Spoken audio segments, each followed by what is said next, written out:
Guys, tignan nyo! 8 triceratops sa bagong fresh tanim ko na 5 sugar apple. Ngayon, first time nila nang sabay-sabay ng 8 triceratops natin. All ability nila in just 7 seconds left. OMG! Makikita nyo! Pero di yan ang pinaka-topic natin this video ha. May mas maganda pa dyan. Mamaya-maya lang. By the way, Papa said more here.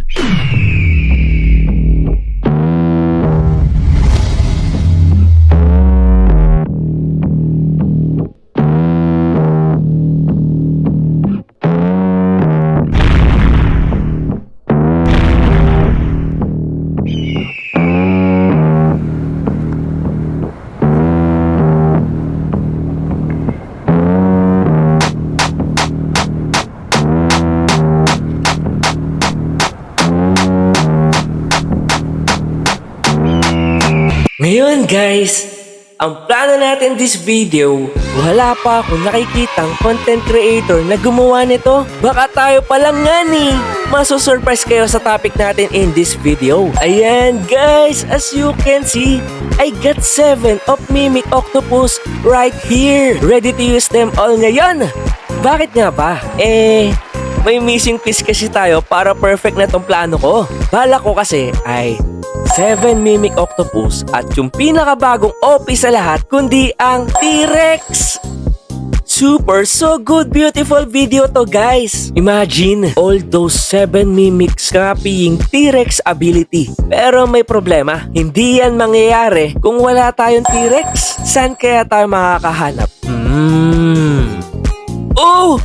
Oh, si Hakubesan! Wait, may hawak siya na kailangan natin guys. Narinig niya yata tayo. May collab kami nito sa new video niya. Di kaya dahil doon papahiramin niya tayo ng T-Rex. Aba, sige perfect timing. Kailangan natin ngayon yan. Accept natin T-Rex niya. Salamat kaibigan. Yay! Hawak-hawak na natin ang T-Rex finally. Buo na ang plano. Once nilapag na natin sa garden natin guys, wala nang atrasan pa. The real deal is here. First time kong gagawin to. At makikita ninyo, at the same time, 7 Mimic plus T-Rex. Uy, 1 pa na lang talaga.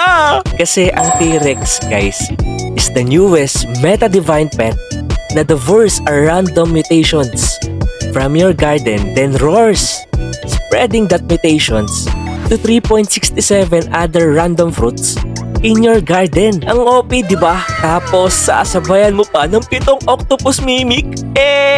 Kakapi nila ability ng T-Rex. Grabe nga ni! Kaya nagtanim ako dito ng new plants which is sugar apple sa garden ko upang itesting ang ganitong method.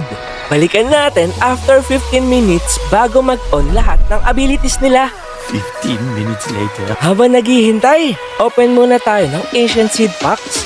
Baka makadali ng fossil light. Kaso, unlucky ako pagdating sa ganyan. See? Wala man lang.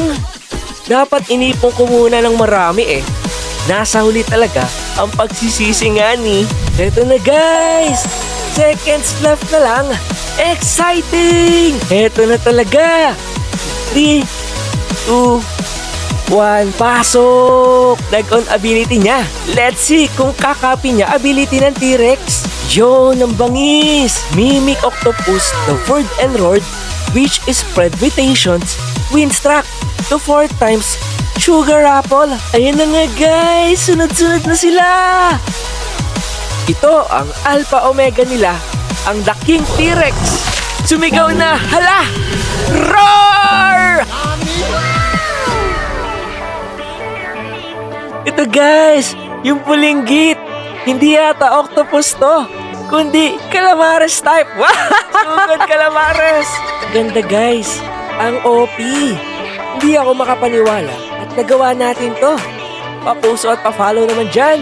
Imagine guys, itong bone blossom natin, may tatatlo lamang mutations. Pero na-copy at na-apply sa sugar apple natin. Ibig sabihin nito, di naman pala talaga nawawala or natatransformation pag nasalin sa ibang garden. Kundi, ikakopy na lang ito sa ibang garden. Hanggang dito na lang muna tayo. Kita-kits sa another video nga ni. Pa-follow na rin ng backup TikTok natin guys. PH Mitten Star Creator. Dito na muna tayo mag-upload sa ngayon dahil sensitive sa live ni TikTok at kailangan natin ipagpahinga itong account na ito. Baka mawala pa. Nag-iingat lang tayo nga ni.